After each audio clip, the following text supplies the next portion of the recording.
Rumi wasn't always supposed to be mine, and we haven't always lived out here in the desert. I was just dabbling in dog rescue, and Rumi was one of my first cases. I had found a family for him, and when they pulled out at the last minute, I felt like I had no other choice but to take him on. Not because I felt guilty or obligated, but as the time was going on, I was feeling this unmistakable bond to him, and I was almost sad that another family was taking him. So secretly, I don't know if I willed it, but I know I was happy when they pulled out.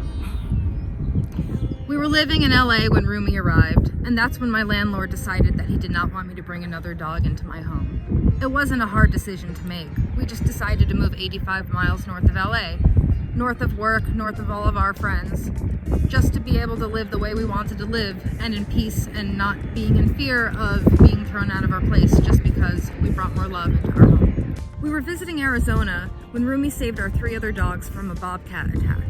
My mother and I had decided to go out to the store, and about an hour had passed when my father had called frantic, stating that a bobcat had snuck into the backyard.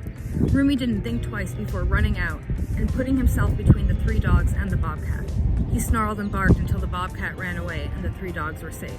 Rumi is from the streets of Himachal Pradesh, India, the northern part of India at the base of the Himalayan mountains. He was a member of the local district of Rate, where he lived with his siblings and his mother, and was taken care of by a local when he was struck by a motorbike when he was only 3 months old. From there, he was taken to a local facility called People Farm, and he was rehabilitated for the next 13 months. It was during this time that I heard his tale and agreed to help him find a home. It wasn't until later that I realized his home was with me. I spent months fundraising for him, creating videos, trying to find him the right home, all the while never realizing that he was always meant to be my dog. But I don't like to look at pets as pet ownership. It's a bond, it's a partnership. He isn't something I own, he isn't a commodity. He's a friend, he's loyal, he knows me, he gets me. I know it sounds crazy, but this dog, he gets me better than any other human being ever has. This is Link, my senior boy, who taught Rumi how to be a dog. When Rumi first arrived, he was afraid of the sound of a passing motorbike. He wouldn't walk on a sidewalk. He was just so terrified after his accident. And little Link would just run around, spin in circles, and just motivate Rumi to get out there and do the same. But Link and I, we've been together for almost 15 years.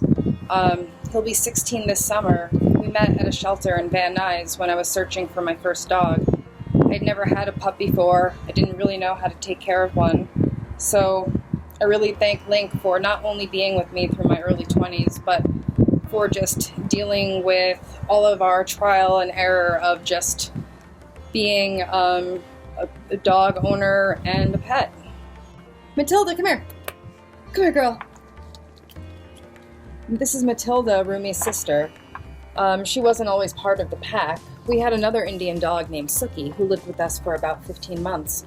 Rumi and her were inseparable, but sadly, being that she was a senior dog, she passed away back in September. About a month passed before we brought this girl into our home. Rumi and I really hope that everyone is staying safe right now. If you can stay home, please stay home, and if you have to go out, just please keep your interactions to a minimum. And if you have room in your heart and in your home, there are so many shelters that are in need of good fosters right now. So please contact your local facilities, and remember, adopt, don't shop. Please stay safe. We love you.